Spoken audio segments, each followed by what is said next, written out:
Orleans Pelicans. As, like I said, last night just could not have been better.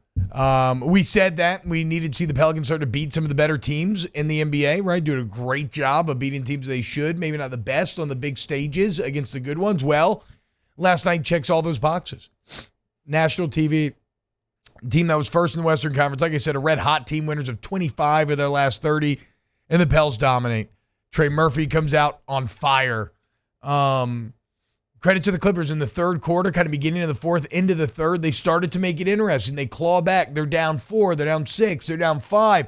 But every time it felt like the Clippers were going to make a run, the Pels shut the door. And what I love, to go back to my kind of thesis on last night's game, is, at least for last night, but I think you're seeing this more and more, is that why the Pelicans won that game is because they're a team. It's not pure individual superstar power. They are one of the more complete teams in the NBA. And again, if you look at some of the statistics from last night, I think they kind of reinforce this, right? There's nothing fluky about how that score came about. Both teams, exactly 12 for 32 from 3. Okay, so both shot the exact same amount, made the exact same from beyond the arc. The Clippers shot significantly more free throws, and the Pelicans didn't even shoot well from the line at all. They didn't shoot any, and they only made 60% of them. You had an equal amount of rebounds. I think turnovers were like 19 to 15 in the Pelicans' favor, but no great disparity there. The one thing that does kind of jump out to me is that there was a bit of a gap when it came to assists. The Pelicans had 30 to the Clippers 23, and I think that's where some of that feeling starts to come in, that this was the better team and how exciting they are. And then you look at how spread out the production is, right? 21 for Zion, 15 for B.I., 13 for Herb, 25 for McCollum, 13 for Trey Murphy, 10 for Dyson Daniels. And you know Jonas can give you that night when he has to. Alvarado had some big plays there. Larry Nance can give you some of those nights when he has to. We've seen Hawkins do it multiple times this year. He didn't have to last night. So the Pelicans have such a plethora of options right now that you have to consider. You have to stop. And again, though, it's not just the raw numbers, but like we always talk about. Actually, it's a bit how we talk about Garrett Nussmeier in the bowl game, right? Where the raw numbers are great, but situationally, it's what I love.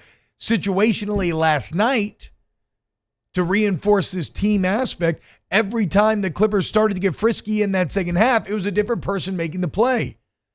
CJ McCollum had a couple big threes. Jose Alvarado had a big turnover, had a big three. Zion had a couple massive three-point plays. And next thing you know, the Clippers have accepted their fate. And speaking of Zion, I'm loving watching the evolution of his game. Point Zion is real, and it's seemingly getting better night to night. Like, I'm thinking, like, is he actually a guard or whatever? I guess we don't have to put these old labels on him, right? In the age of positionless basketball, Zion continues to evolve into being even more positionless.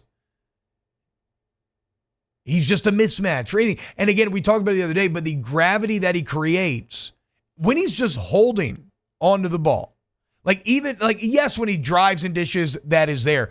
But where he kind of transcends even more is like, even when he's just dribbling at the top of the key, you have help sagging already towards the paint. And then he just goes straight from dribble to pass, like just a quick out nowhere pass. And now you got shooters that can justify that. I mean, Zion with 21 points, 10 assists last night. How many boards did he end up with, actually? 3. Yeah, only that's what I'm saying. He's like actually kind Usually of a point those numbers guard. are flipped. Usually it's the double-digit rebound, the 3 assists. But the last couple of games, like you mentioned, like his outlet passing and him being in the paint and kicking it out to the shooters, even though they weren't shooting well last night from 3. Yes, yeah. I mean, he's still getting his teammates open shots. And there were a bunch of great times last night. CJ had a beautiful no-look wraparound to hook up B.I. B.I. had a nice no-look style fast break to hook up Zion. This was a team win last night, and there was nothing fluky about it. And again, what's been the theme of the season when we've talked about the Pelicans? Sustainability. And we keep saying the manner in which they are winning is sustainable. It's consistent. It's legitimate. And here we are, guys. 30 wins, only 51 games in? I'm not used to that. 10 games, nearly 10 games above 500 before the All-Star break? Bruh, we truly are in the good times with this New Orleans Pelicans team right now. And then you look at the NBA, you look at the Western Conference standings. What's our goal? Don't get in the play-in, right? That's the goal. Right now, you are tied for the 5th seed at 30-21 with the Phoenix Suns. Technically the 6th right now. Half a game ahead of the Kings. So, yeah, I mean, look, it's still logjam. It's going to be a fight, okay? But I like the makeup of this team entering the fight. They got a top 10 defense. They play their ass off. They play hard. They can finally shoot from beyond the arc. They have a chemistry that I think is actually their greatest asset. And it's been built over time. You know, it's got to feel pretty validated for David Griffin on a day like today, where so much of his early talk was about culture, creating culture, and what that means to the success of an organization. And the thing about culture is it can't be created overnight. It has to be built over time, incrementally, brick by brick. And what that means is sometimes, in the short term, things are going to feel bad and feel like they're not working and they're not going anywhere. But we all know that progress is not linear, right? If you zoom out, ideally, the chart's always going up. But when you zoom in on that upward rise, you see the peaks and valleys therein. Sometimes it's 2 steps forward, 1 step back. But this Pelicans franchise now, for the last 3 years, has been building brick by brick and moving incrementally forward.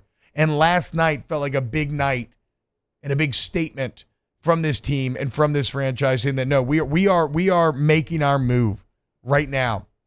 And we are going to be one of the better teams in the NBA, and most importantly, we're going to be consistent.